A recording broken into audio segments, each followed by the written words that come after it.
Good morning, everyone. My name is Barbara Wien, and I'm going to be your facilitator this morning. I teach at American University on peace, social justice, global security, human rights, ethics, and nonviolence. We are a global community from Ecuador, from Chicago. This is a beautiful thing. A welcome again. And what I'm going to ask everyone to do, which might seem a little bit unorthodox, we've got people from Missouri, from Albany. Wow, so great. We're going to ask everyone to unmute their microphones in a few minutes when I count down. And we're going to ask you to say your greeting in your native language, to say hello or peace or whatever the spirit moves you, so that we can all have a cacophony of peace and nonviolent greetings. And we have more people piling in. We have 46 online. And so I'm going to ask you to start counting down, to unmute your microphone in 5, 4, 3, 2, 1. Hello, everybody. Oh, Yes. come on, play.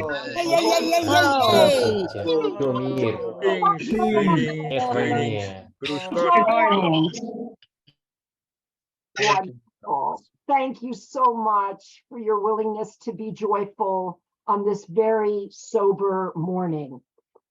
We have a big task ahead of us, but I can't think of 5 more qualified people in the world to help us meet that challenge. We have war resistors and war evaders joining us from 5 countries. We have wonderful leaders from Uzbekistan, Georgia, Poland, Ukraine, and Kazakhstan who have fled Russia and are against the war and are trying to communicate with people back home to bring an end to the bloodshed. They're going to have an opportunity to share their views, the challenges they're facing, and where they're living now and how we can support them. My name is Barbara Wien. I teach peace and conflict studies at the School of International Service at American University. And we are all part of one another. It's an ancient truth that lies at the heart of the world of scientific understanding of all human beings. And the purpose of this webinar today is to learn about the situation of the Russian diaspora, war resistors and evaders, and to share our plans to help them organize and to provide information to their families and friends in a timely fashion. So thank you very much. We're going to have about 75 minutes on the agenda. Then we will intersperse it with Q&A. We're not going to make it all didactic of talking heads, just talking at you the whole time. We're going to have a rich panel and a rich audience exchange. Going to hear from Nonviolence International Ukraine Director Andrei Kameshikov very briefly, and he will speak about his recent journey to countries with many Russian diaspora, war resistors and evaders, and he's going to share with us what he learned from them. It was a listening tour. He absorbed everything they had to share with him and what is the best way for us to work with people back in Russia. And then we're going to have our honored guests to speak out. These are 5 Russian war resistors and evaders. We're going to have a Q&A with you. And then at the end, Andrei will present a proposal to launch a communications campaign and strategy in concert with others. We'll have more question and answers about that. So I am very honored to share with you the names of Konstantin Samoilov, Nikita Rakhimov, Evgeni Lyamin, and Alexei Prokhorenko. They are our honored guests today from Russia. And Andrei, could you kick us off with a brief description of your journey throughout Eastern Europe You are the director of Nonviolence International in the Ukraine and the regional coordinator of the Global Partnership for the Prevention of Armed Conflict. Please, in the next 5-6 minutes, could you explain to us what you've been doing? Yes. Hello. Do you hear me all right? Good. So as mentioned, my name is Andrei Kameshikov. I'm the representative of Nonviolence International in Ukraine, as well as also I'm connected with some international civil society networks working on peace building. I'm based in Kiev, Ukraine myself for 8 years now. And most of my work till February of last year was focused on working with the Ukrainian organizations. But after the full-scale invasion began on February 24th, 2022, I realized that I need to focus more on also looking at what is actually happening in Russia in terms of public attitudes, in terms of civil society, and also I knew very well that very many people in Russia who are against this insane criminal policy of the government are under very difficult conditions, and many people were forced to leave. And so starting maybe last fall, but especially in this year, I tried to refocus my efforts primarily on studying the plight of these people, and also trying to assess what role can the many hundreds of thousands, if not millions, of Russian citizens who were forced to leave Russia, what can they do in the current situation, and also what is their life today in all these different countries. So for about 2 months, I was traveling around to many different places, and I met with groups of Russians, members who I call the new Russian diaspora in countries, in 3 countries in Central Asia, that is Kyrgyzstan, Uzbekistan, and Kazakhstan, plus Georgia, plus Germany, Poland, and Lithuania. And of course, there are many other countries that I also hope to visit in the near future, but I think that these travels did allow me to get some kind of overview of what is happening. First of all, I want to say a few things. I want to clarify what I mean by the new Russian diaspora. There have been millions of Russian citizens or ex-Russian citizens, Russian-speaking people living in different countries for many years now. For example, just in Germany, I think there are at least 1 to 2 million Russian-speaking people, most of whom are German citizens today that left, Russia or other post-Soviet countries many years ago. And so, who I was focusing on were mainly people who left, particularly because of the political events of the last few years, and especially because of the war in Ukraine. This new wave of people who left not because of choice, not because of that was their originally life strategy, but they felt that they could not stay in the country anymore after everything that was going on. And basically there are 3 categories. There are Russian citizens who already, due to business or other reasons, were temporarily located in other countries, and when the war began, chose not to return. Even I have a close relative that is in this situation today. There are people that have been civil activists or even political activists in Russia. And one of the first things that happened after the beginning of the war is that all the laws that were already very much focused against any independent political activity, but after the beginning of the war, they got much worse. Any remaining independent media in the country was stamped out, and basically people were, the level of repression grew very dramatically. So many people left because of their background in civil society and political activism and so forth. And finally, There is also a large group of people who left because they personally felt both disgusted with the war effort, or at least they felt that they are not ready to personally be involved in any activities that the government may try to engage them in. And that wave, of course, came to its peak after, on September 21st last year, President Putin announced what he called the partial mobilizations. In a few weeks after that, hundreds of thousands, maybe even millions of people left the country.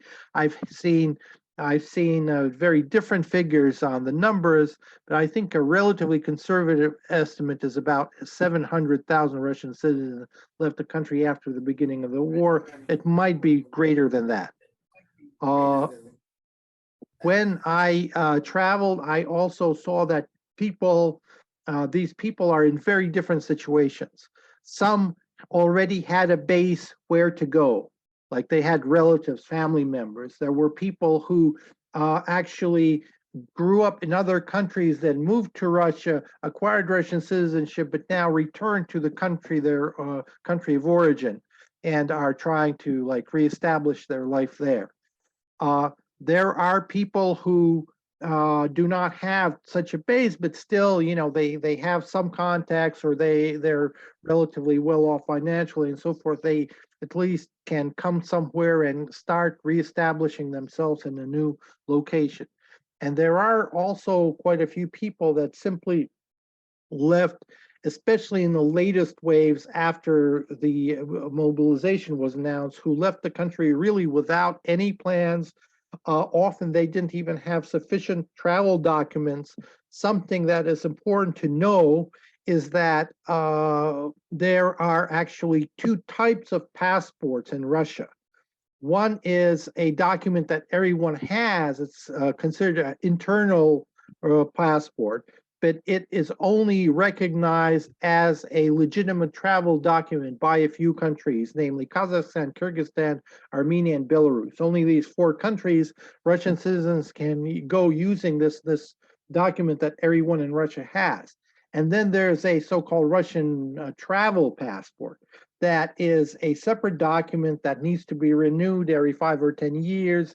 It takes quite a while to receive such a document. And so people only maybe, I don't know, I think a minority, maybe 20 to 30% of Russians actually have this document. So physically, I would say 70% of Russians can only go to, immediately can only leave to about 4 countries. Then the big two questions that I had, because I live in Ukraine, and obviously the attitudes here are very much influenced by the war. And you do hear stories that even those in Ukraine often, and in the local media, that even those Russians who left the country, who are now abroad, they're still pro-Putin, they're still, so they just don't want to personally be involved. Well, I can say the following. I spoke to many dozens of people all around these places that I visited, and I didn't meet one person that was of any way apologetic to the actions of his government and the actions of the Russian leadership. I'm not saying that they all were supporters necessarily of the Ukrainian position, even though there have been people like that. There has been, I would say, a range of opinions on political issues, but it was clear that one thing that everyone that I met was very clear about is their despise of the course of the Russian government that led to this aggressive and senseless war. And in that sense, I think that it is important to realize that these people, in the vast majority, of course there are exceptions, but the vast majority of these people in this new Russian diaspora, this wave that came because of the war, are people that they're not any kind of, subversive Russian agents or something like that. They're people who generally oppose the policy of their government, who are generally for peace, and would like, in most cases, would like to play a role in or doing something positive to bring the senseless war to an end as soon as possible. So that's something that's very important to. Thank you, Andre. That is Thank you very much. Thank you. Thank you for that overview and that sharp analysis and framing.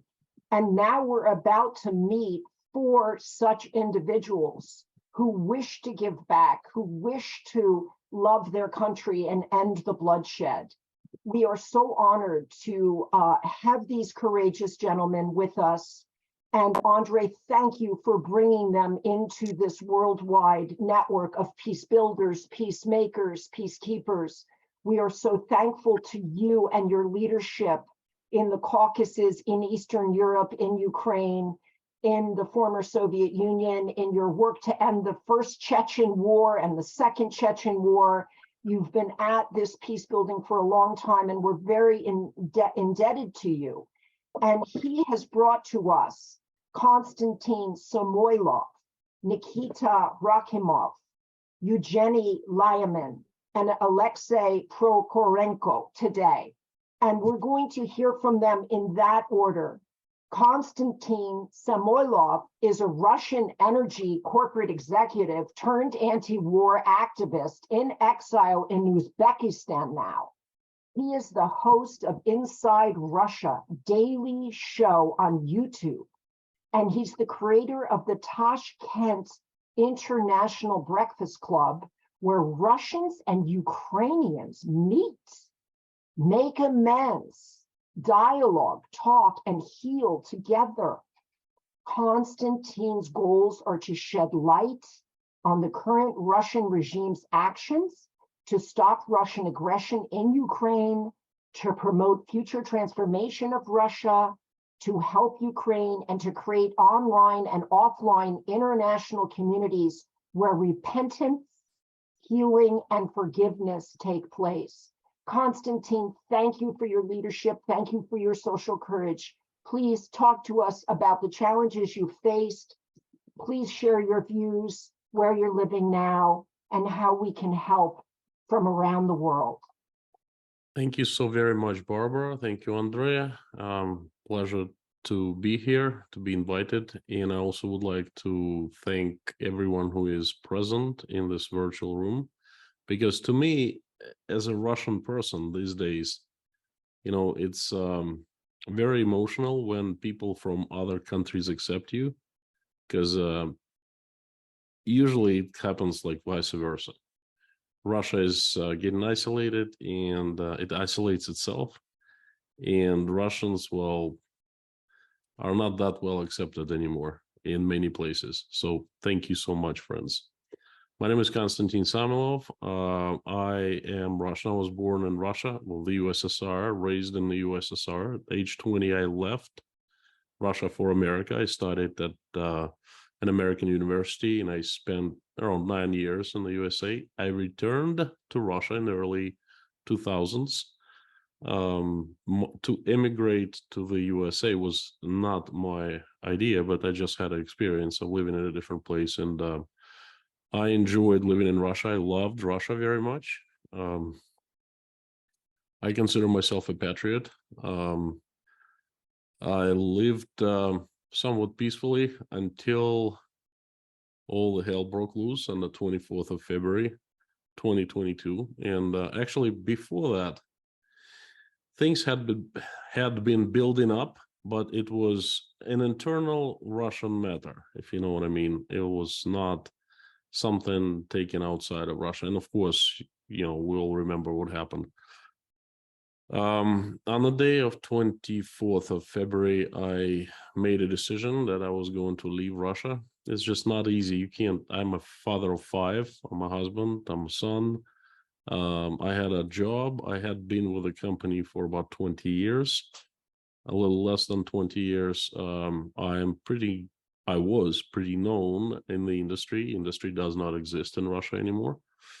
Well, on that day, I sat down with my wife. We decided that we didn't want to take part of that, and we wanted to leave. I maintain a YouTube channel. It's called Inside Russia. And basically, before the war, it had been a channel about living in Russia in general. But everything changed on February 24th on 2022. My position, I basically found a purpose of political activism. I figured that I had sat on my butt for a long time doing nothing, what it led to, not just me, but 145 million Russians along with me. So I decided I'm not going to do that any longer, and I've been politically active. I stayed in Russia for some time, and I left after mobilization was announced.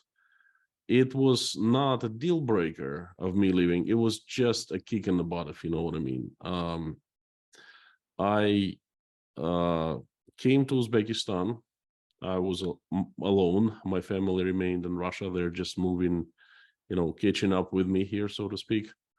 So, and I basically saw tens of thousands of Russians lost, hurting, completely not knowing what to do next. We all just got out of Russia, and we weren't prepared. And I started helping people. I started creating this community for Russians, same people just as myself. And it went pretty well. I was the only person, and I was inviting everyone for breakfast, and I was offering to pay for breakfasts, and people came. We met. The group grew. At first, there was 5 people, and 15, then 50. Now over 600 people. Around New Year, I figured that the purpose of me doing this work in Tashkent, in Uzbekistan, must be bigger. And I decided that I didn't want just to bring Russians together so we could have a support group.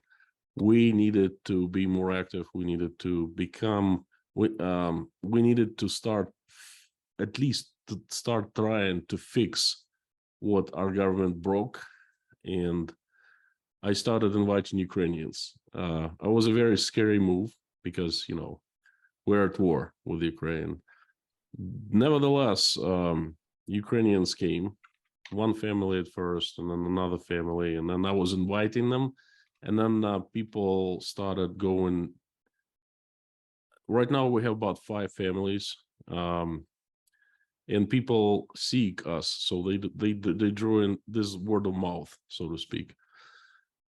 My goal is to have people from Ukraine and Russia sitting at one table, breaking bread, talking, discussing things. And I want to show the world, I want to show Ukrainians that not all Russians are animals. Basically, not all Russians want this war. Not all Russians support. And so far, it's been going pretty well. I also maintain online community that's a little bigger. It's about 225,000 people. I live stream daily. I give my opinions on things that happen in Russia every day.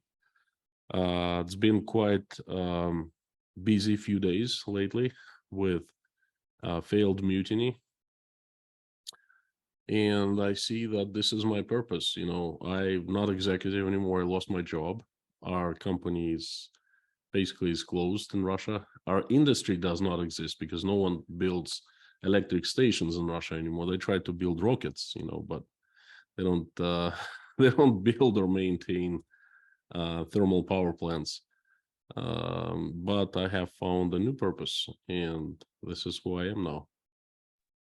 Konstantin, thank you so much. You are a role model for all of us.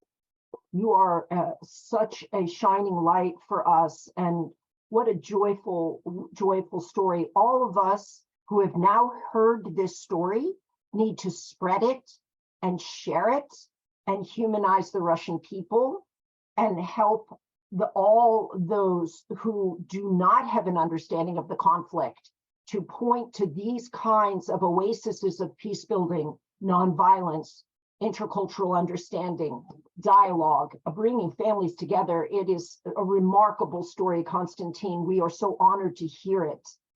And now we are joined by Nikita. Thank you so much. Rakhimov. Oh, thank you. And may I just suggest to all those who are joining us late that you're going to have an opportunity to hear from Konstantin when you ask questions.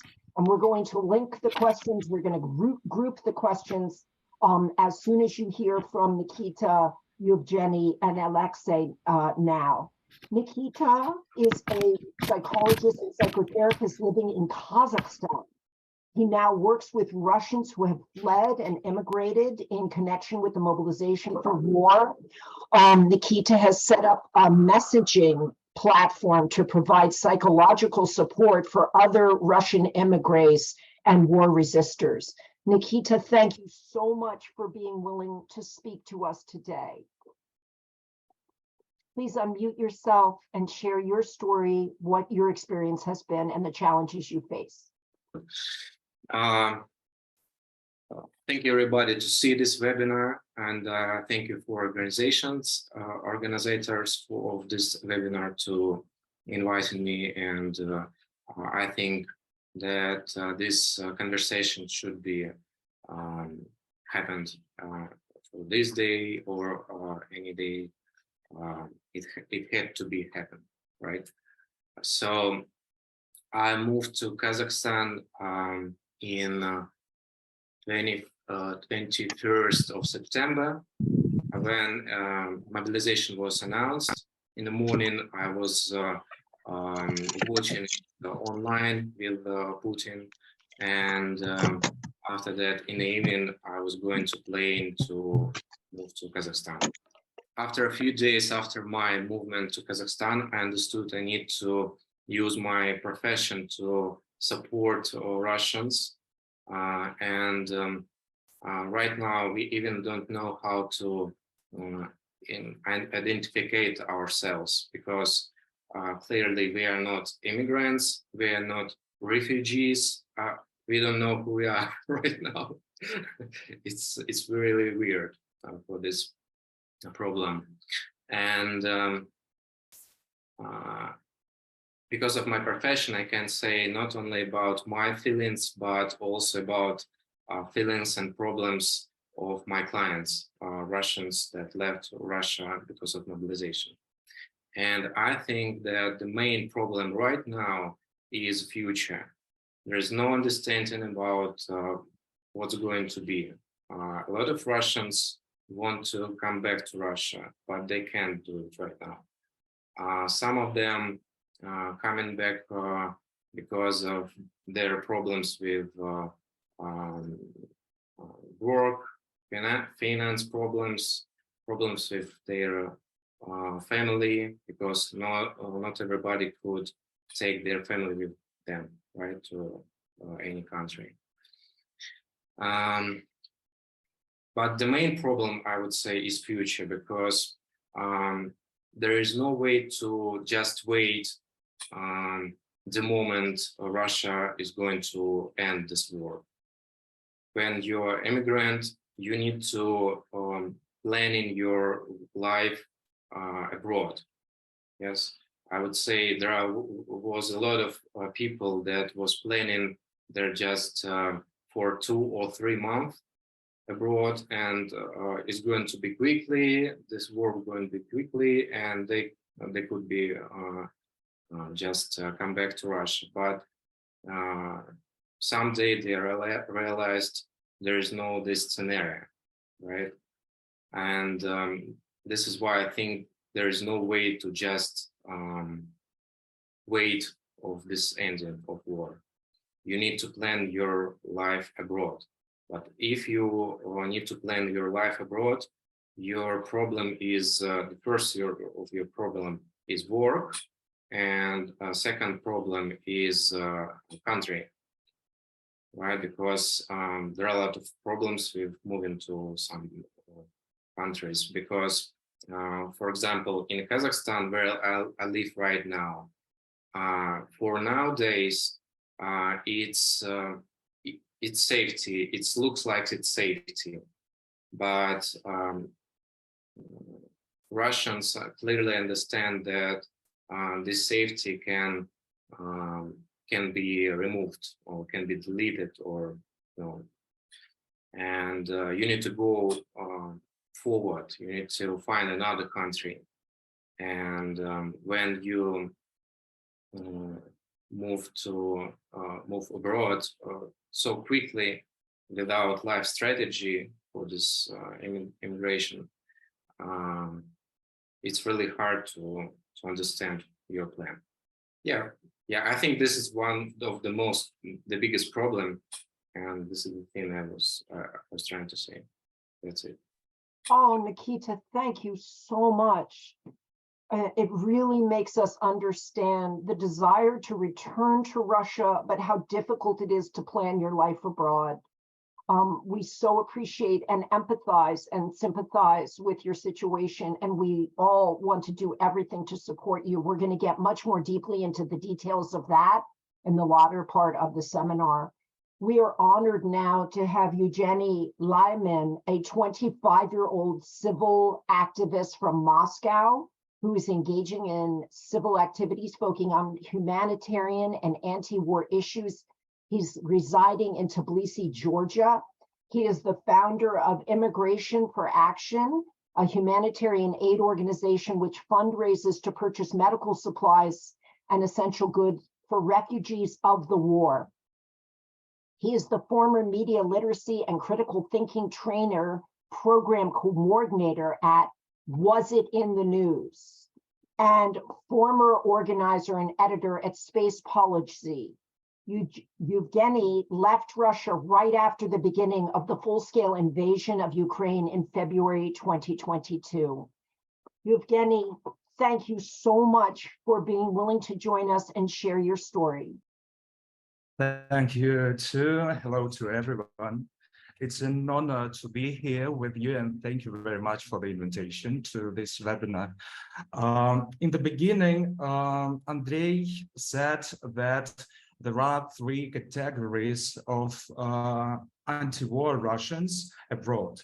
And to be honest, I'm from the second sector due to his classification, because as Barbara said, I had a civic and political experience in activism prior to the full-scale invasion of Russian forces to Ukraine. I'm just 25 years old. I finished the university. I'm a political, political scientist. I finished High School of Economics in 2021. And from the last classes of my school, I had a clear feeling of civicness in the Russian dictatorship. And I decided to take part in different civic activities. For example, in 2018, I, with my colleagues, found a project about discussion on political and socio-economical themes in Russia for Russian youth. And to be honest, it's a nonsense for nowadays. I think the project exists now in Russia, and this project gave a lot of Russian youth who are anti-war, who had anti-war position nowadays. I think that my colleagues who are working with them are heroes because they are in Russia, and everybody knows which repression and suppression of freedom of voice, freedom of media now are in Russia. So I fled Russia on the second day of the full-scale invasion. I'm so sorry, on the fourth day, because on the second day I was arrested for taking part in anti-war protest, and nobody knew which repression and which punishment would be implemented to those who were arrested on the first days of the full-scale invasion, and a lot of people fled Russia due to these reasons. So the 1st of March 2022, I met in Tbilisi airport, Georgia, and I decided to find my soulmates, my like-minded people to start a new activity outside the Russia, but with the anti-war agenda. And in April, we established an organization which is called Immigration for Action. We are providing medicines to Ukrainian refugees here in Georgia.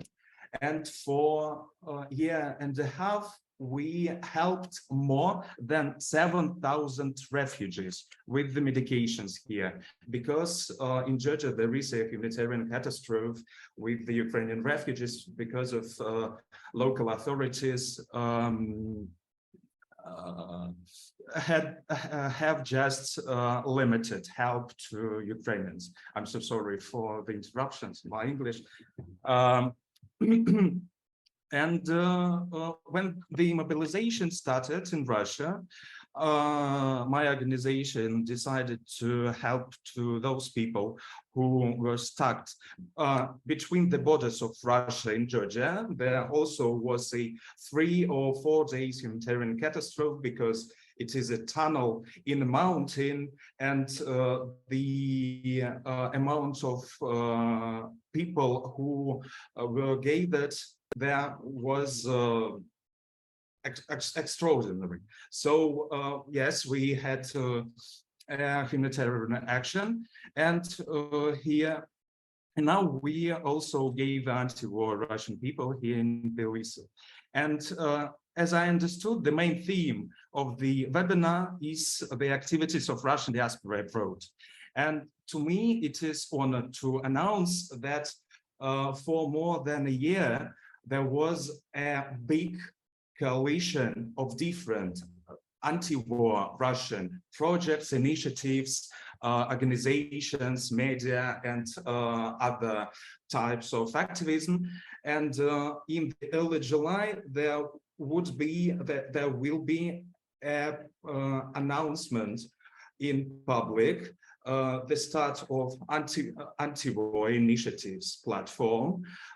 It is more than it gathered more than 150 different Russian anti-war initiatives abroad from all the world, from different countries, Europe, American, Caucasian, Central Asia, and other organizations. And I took part in the building of that coalition. And I think that the perspectives of our collective actions are will be productive, will be resultful, and the world will hear the voice of anti-war Russians, which will sound, I hope so, loud. Thank you very much. This is monumental. This is hugely consequential. We are so indebted to you for building such a coalition. Oh my goodness, Evgeni, my heart is singing. I'm literally starting to cry here. 150 organizations announcing a platform against the war globally of Russians.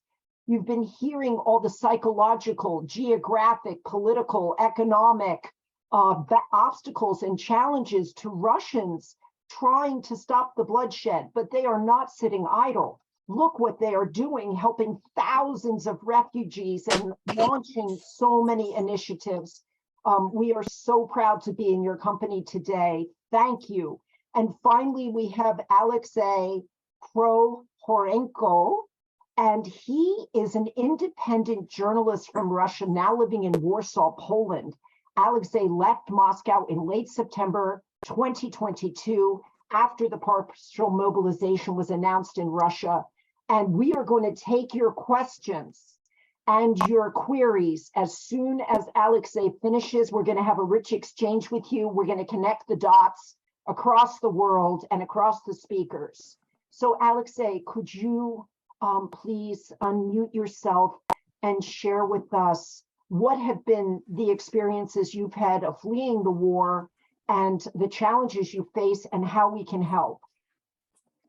Hello, my name is Alexei Prokhorenko, and like with many of us here, my life was split by the awful day of February 24 into two parts, before and after. So before that, I spent some 15 to 20 years working as a conference interpreter, trying to bring Russia closer to the West, trying to build bridges between the cultures, between Russian culture and Russian politics, and Western cultures and Western politics. And I woke up on February 24, 2022, only to realize that I had failed. And my work, my efforts had largely been in vain. As soon as the war broke out, I tried to do something. Going to protest was not an option, because police would immediately just grasp you and put you into prison and make you pay. Like at that time, it was $50, so just to support the war. So I started to talk to people wherever I met people, shop assistants, people in the drugstore, on the streets of Moscow, and I started to persuade them that it's I tried to knock on the door of their souls and minds, and the only thing I noticed was fear to talk about the cost of war. I also posted stickers, posters that big, and small stickers in the subway, in public places. So if anyone would think they're alone in their negation of war, so they would change their mind and see that they're not alone. And so I did. So I was doing that over more or less 7 months, until another dire date, which was September 21, 2022 again, the day when mobilization was announced, and really people started to get grabbed in the streets at random, completely.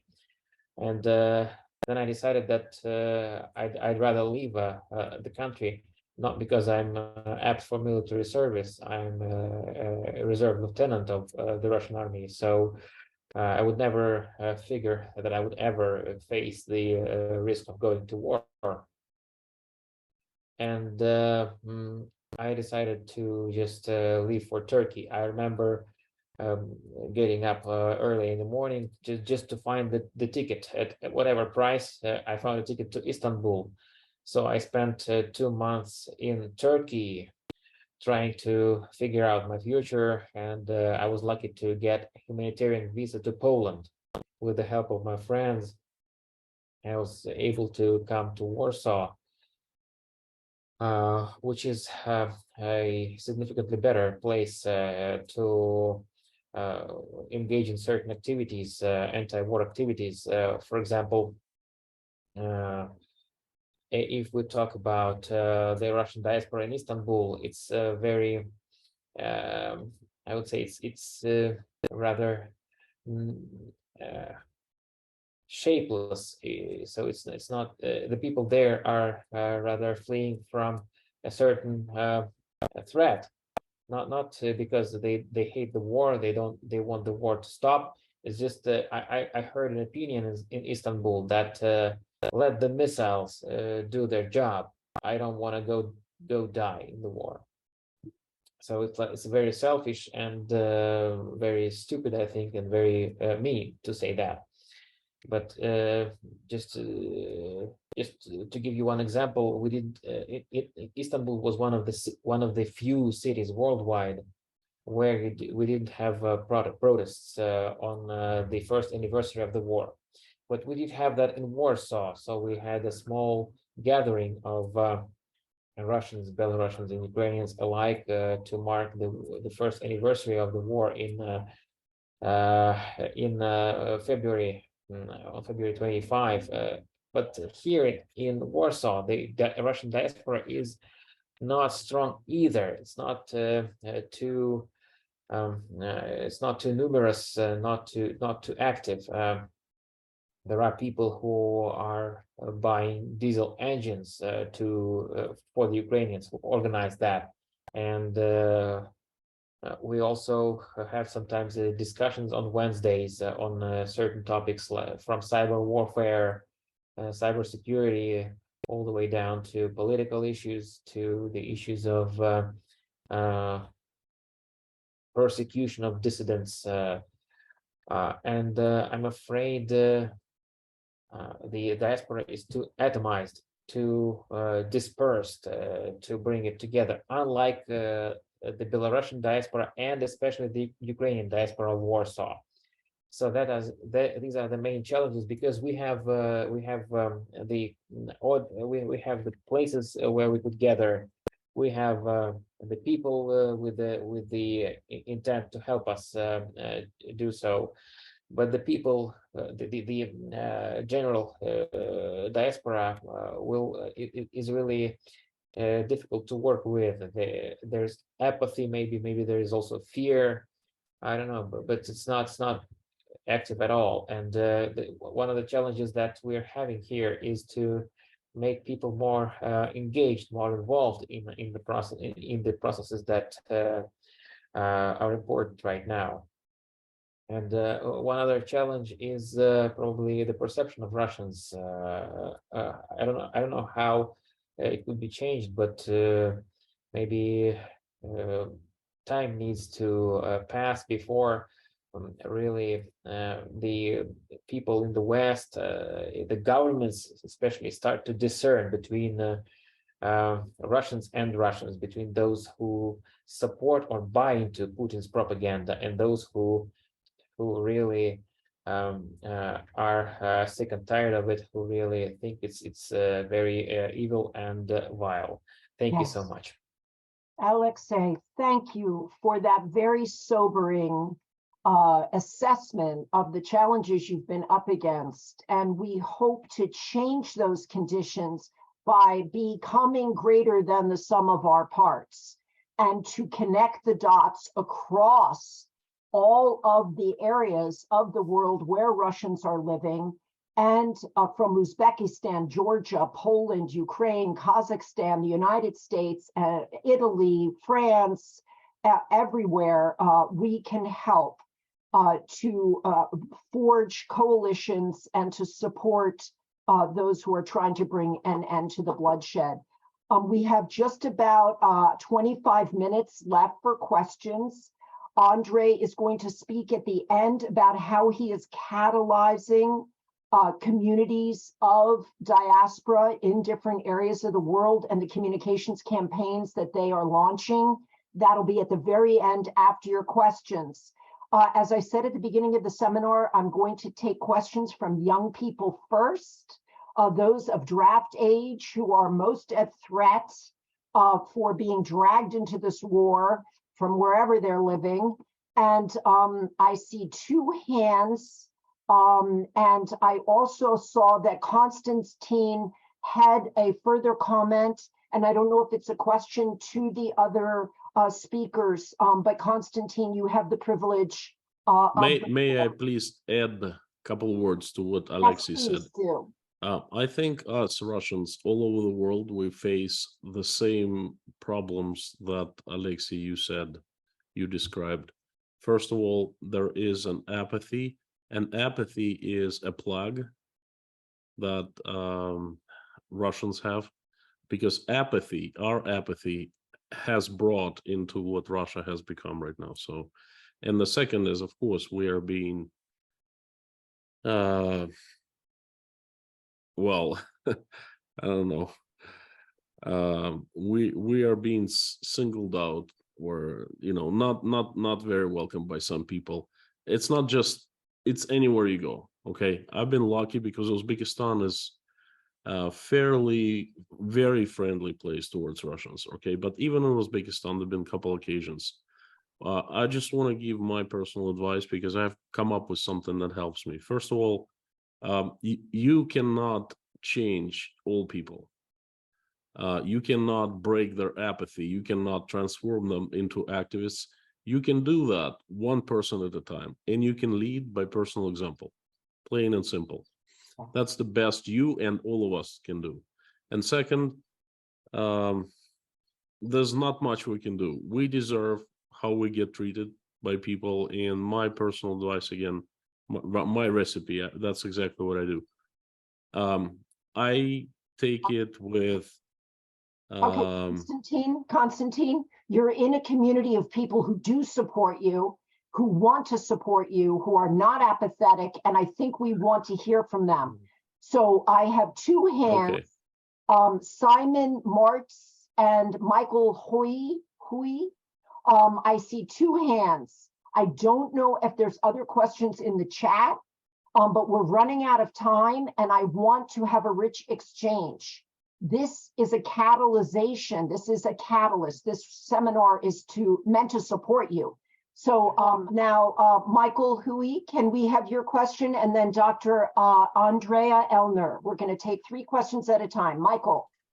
Yeah, okay. So my question, I heard Konstantin talk on his live stream about up to 40 different mercenary groups. And my question is about Prigozhin going into Belarus, I guess, to strengthen Lukashenko, maybe, and possibly if he's going to lose all those troops he has in Africa and Syria and his internet research or whatever, the troll farm in St. Petersburg, if he's going to lose all that, or if he's going to be able to continue to operate behind the scenes and possibly create havoc coming from Belarus into Ukraine. And Dr. Andrea Elner, may we hear from you? Where are you from? Yes, yes, good afternoon. Excuse me, I've lost my voice, so I'm a bit croaky. I live in Devon in the UK, but I work at a British university, at King's College London. But I don't represent them. I represent myself. I just want to make that clear. Quick question. Russian feminists have been very courageous and very active in resisting the war in Russia. I wonder whether one or more of the panelists might be able to tell us a little bit more about their knowledge of what they're doing at the moment, and maybe also expand, if they do, expand on opportunities for the active resistors from whom we've heard today to connect with them, but also maybe for us to connect with them and try to find support networks for the women who have been doing some really, really good work there and are very, very brave. Thank you very much. Brilliant, brilliant question. And we do want to mention that there are many, many Russian women who are resisting, as Dr. Elner has said, but they are also the primary caregivers in Russia, taking care of the elderly and the children. So there's it's very, very difficult for them to flee or resist or go to prison, but also they are fearful of what may happen to them. So let's hear about connecting with the women. Michael asked me because I did 5 live streams in the last 3 days about attempted coup or mutiny. Michael, things are developing right now. Wagner has failed, but mutiny is just getting started. It's really happening in Russia. It's really, I cannot answer you what's going to happen to Wagner in Belarus, okay, because it's in the works. Prigozhin just was heard for the first time in 3 days, and everyone had been wondering where he is. I was just listening to him before coming to the stream.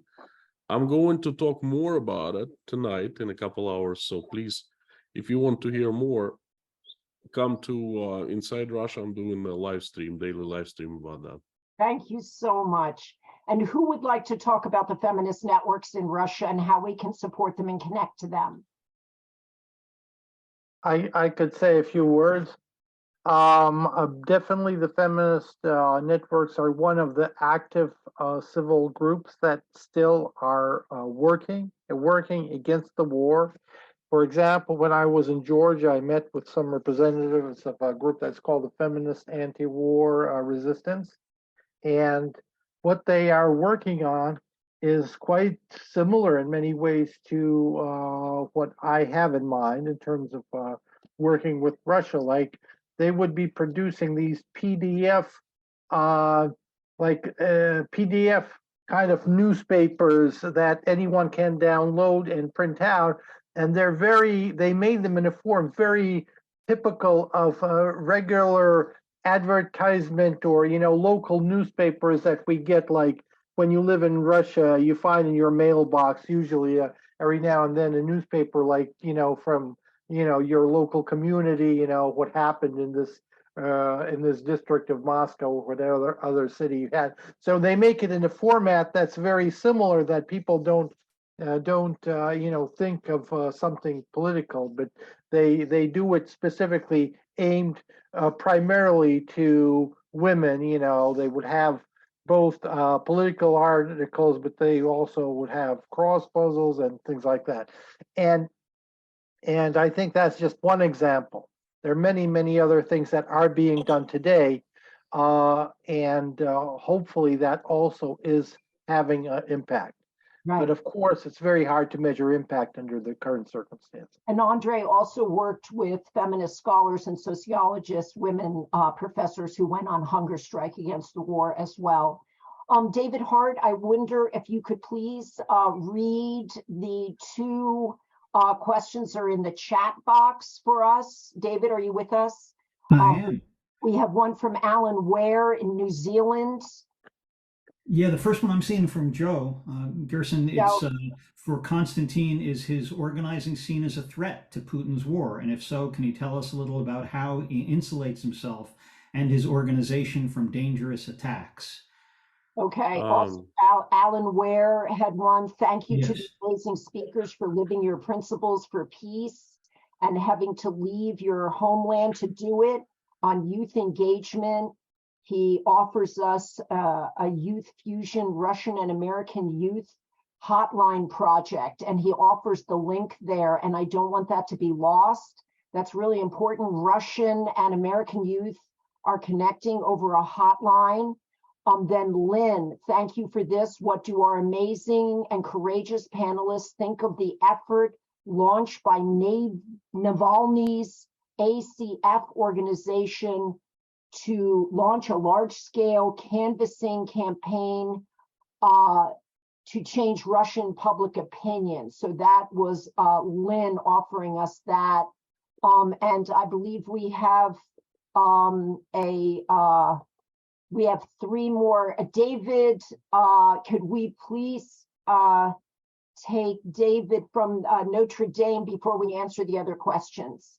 Hi, David. Hey, Barbara, thank you to everyone for a fantastic panel.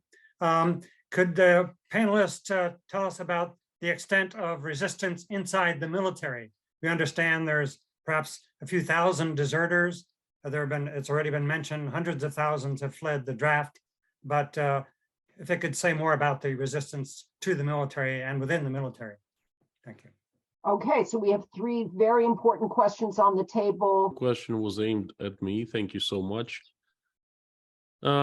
This is a big question. It's a philosophical question. At first, I was while I was in Russia, I spoke asking people to read between the lines. It was very difficult in my community that follows me every day, that they got used to understand what I meant to say. but I did not criticize, Putin and the government directly, because I'd be, locked up for 15 years the next day, But I did make myself clear, okay, and everyone understood. Once I moved out of Russia, I basically speak directly, and you are absolutely right. I'm seeing the signs that I am on the radar of certain organization. And I was thinking a great deal about how to protect myself. And, well, not much. I'm not doing much. I'm a public person. And I cannot be hiding from KGB, from FSB, because they will find me. I mean, those guys, they know everything about me. They will find me in 15 minutes. They will know where I live, where I go, who I talk to, and things like that. So my strength is in being public. Okay, I do not hide anything. I pray to God to send me angels to protect me from the evil people. I do not take presents. Lots of people want to send me tea that I drink every day, something nice to eat and stuff like that. I definitely do not accept any presents. And that's pretty much it. I try to stay away from the windows, but no, that's a joke. Thank you very much. The final 4 questions. One is can I answer the question about the mood in the Russian military real quick? Yes. In the last 3 days, we saw how fast ЧВК Wagner was advancing towards Moscow, and there were lots of roadblocks created by the Russian army. And guess what the Russian military personnel did? They just stepped aside. It shows you the mood that is in the Russian army, and it shows you that they're ready to take actions. And you know what? ЧВК Wagner is toast, but the road to mutiny has just begun, and the Russian army will play a major role in upcoming weeks, perhaps months. Wow. And as Gene Sharp taught us in the scholarship and the literature, when the security forces defect, it is a major tipping point in a nonviolent struggle. We have 4 questions left, and we're running out of time. I see Evelyn Ophir. I beg your pardon if I've said your name incorrectly. John Ryman, Thomas Mayer, and John Ruhr, who was doing nonviolent protection of the Zaporizhzhia nuclear power plant. Could you ask your questions? Boom, boom, boom, and we'll see if speakers would like to take it. Evelyn, please take it away. This is going to be a hard question. I'm very concerned about the anti-war movement in America. It's very split regarding Russia and Ukraine. And for example, the talk about the fact that the United States provoked the war. So could somebody please respond to that? Because it's very hard in the progressive circles sometimes to support just the fact that let's just not argue about United States, but let's just find an end to all this conflict. So I'd be very curious to hear about this. And I experience this very, very much, and it's very concerning for me. Yeah, maybe we can talk offline about that. I don't know that our Russian guests can really speak to the American peace movement and the internal debates we're having, since they're struggling with their own issues abroad, but it's a very profound question that you've posed to us, and we need to resolve it and have major national dialogues around this. I totally understand what you're saying, Evelyn. John Ryman, can you pose your question for us, please? The Zaporizhzhia nuclear power plant has been mined, not just around it, but inside it, in both the cooling pools and possibly elsewhere. And this is similar to Russia and Putin's having mined the Novakhovka dam, which he did without announcing anything, and then he just blew it up. So this is not saber rattling or a bluff like his bluffs about using a tactical nuclear weapon.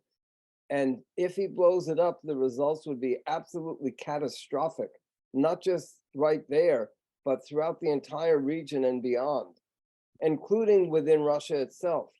And so I think that we should all join together in one common campaign to alert people all around the world, including wherever possible inside Russia, to this danger and to try to build a movement to prevent this catastrophe.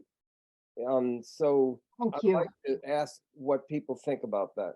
Excellent. Thank you. And I'm sorry, I thought you were John Brewer because he had been serving there as a nonviolent peacekeeper. And now, Thomas Mayer, you have the last question before we move to Andrei Kameshikov and what we're going to do with all the information we've now heard. Please share your thoughts. Unmute yourself, Thomas Mayer. How should Russia have responded to the expansion of NATO to the borders of Russia? Now that's a succinct question. Brilliant. Thank you. Okay, who wants to take that question? Alexei, Evgeni, I'm sorry if I mispronounced your name. Nikita, what is your take on NATO? Yes, Alexei, please. Alexei. Yeah, I think Russia could have joined NATO. Talks about that were started back in the 90s, and even Putin have jokingly has raised the subject. And if it hadn't been for some prejudices, some misperceptions of NATO as a foe, Russia could have been gone back to the traditional to its family, to its real family of European and Western nations. Brilliant. Thank you. So succinct and clear. Thank you. Nikita, would you like to speak to that or the other questions, sir? Yeah, about NATO. I would say, as for my opinion, because I'm not a politician or anything about it, but my opinion is simple. If your neighbor don't want to communicate to you problem that you have, you created. So if Ukraine wanted to be invited in NATO, it's problem that Russia made, I would say, because in all over the world, we see the main instrument to solve some geographic problems or any kind of problems is soft power, right? Economic, cultural instruments, and so on, so on, so on. So I think this kind of instruments should be had to be used. Thank you very much. And thank you for all the rich questions. Evelyn, Ophir, I hope that you heard Alexei and Nikita answers, because it spoke directly to the debates we're having in the United States. And so you're hearing from Russians directly in response to some of the controversies and controversies we're having in the US peace movement. So please take their message back to those you're engaging in with on that dialogue. And now, Andrei, you're going to send us off to finish out this webinar with what can we do with all of this knowledge, information, organizing to further anti-war strength, best energies, and initiatives across the world. How can we end the bloodshed and end this war? Andrei, could you tell us about the project you have launched as a result of your journeys across Eastern Europe, the Caucasus, and elsewhere, the former Soviet republics? Thank you, Andrei. We just have a few minutes left. Thank you. Yes, well, as you heard from other panelists, there is a lot that is being done, and everybody who spoke today is doing a lot of positive and very important work, be it helping the diaspora, supporting Ukrainian refugees and other initiatives as well. There's no way, I can cover all the different things that are happening, but I do see one area in which I believe those people who left Russia because of the war can contribute, can make a major contribution to put the end to this mess. And that is through communication with those who remain in the country. Now, the reality today is that there are tens of millions of people in Russia who oppose the war, who are open-minded, who are shocked by what is happening.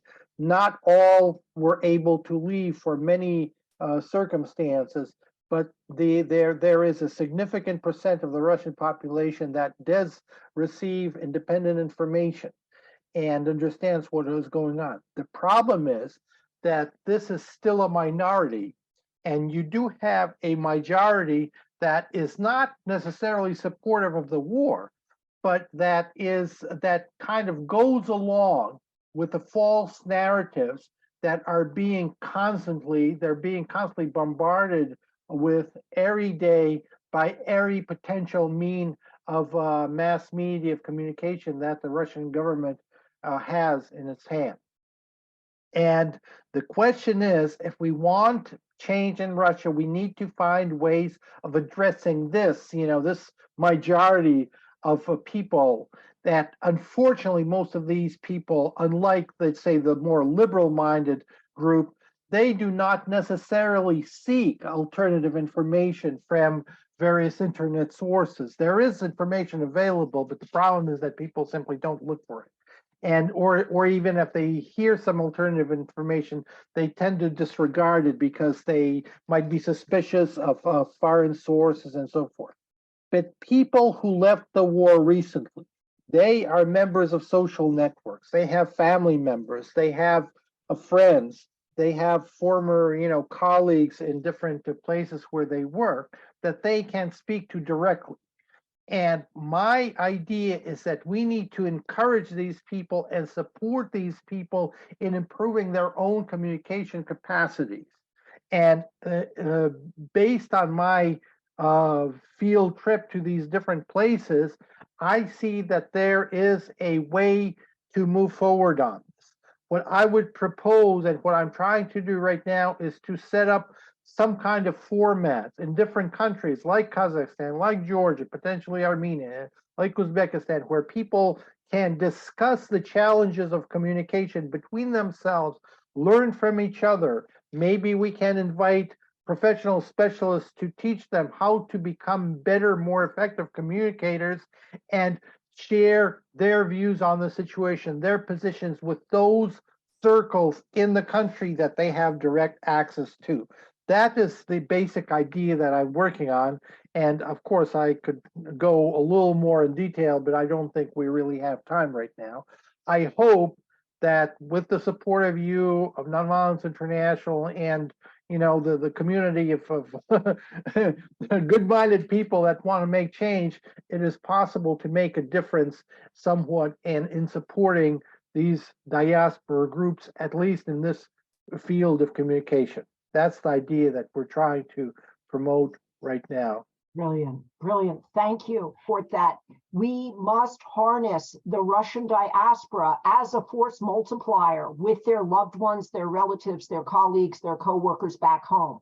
We could have a multiplier effect if we could harness those who are abroad and still have maintained the links and the ties back to their loved one and family's members, as Andre has explained. I want to thank you all today for joining us. I am sorry if we didn't get to everybody's questions. We have some real luminaries on this call with us today who also catalyzed an anti-war movement in the United States of over 500,000 young US males who refused to fight in Vietnam. They're on the call with us today. And people like David Courtwright also organized US soldiers to try and stop the war inside the armed forces. And he, of course, was put on trial for that, just as our beautiful young men on this call and Evgeni was arrested. And we are so thankful for your participation today. God bless you and keep you safe from harm. And we're going to catalyze anti-war movements all over the world to come together and end the bloodshed. So thank you to the Nonviolence International staff. Thank you from Alan Ware for his final comment in the chat box, which was very important, and I hope people can read it. We've got to come up with alternative methods of defense that do not rely on violence as an instrument of foreign policy. So let us work on that in parallel with supporting our Russian colleagues. Spasiba is how you say thank you. Spasiba, Nikita. Spasiba, Alexei, Evgeni, and Konstantin. Thank you. Evgeni and Andrei Kameshikov. From the bottom of my heart, please, late at night, in the darkest times, remember we are with you. All of us are by your side. We are always by your side. Please. Thank you. Thank you, Nonviolence International. Thank you, the Rocky Mountain Justice and Peace Institute, M.E. Thomas, my former student. Thank you from across the world. Everybody say goodbye in your native language. Ciao bella, ciao bella. How do you say that? Bye. Bye. Good luck. Bye. Bye. Contribute to Nonviolence International. Andre. Bye. Thank you. Bye-bye. Bye. Thank you very much. Bye-bye. Thank you. Thanks for your work.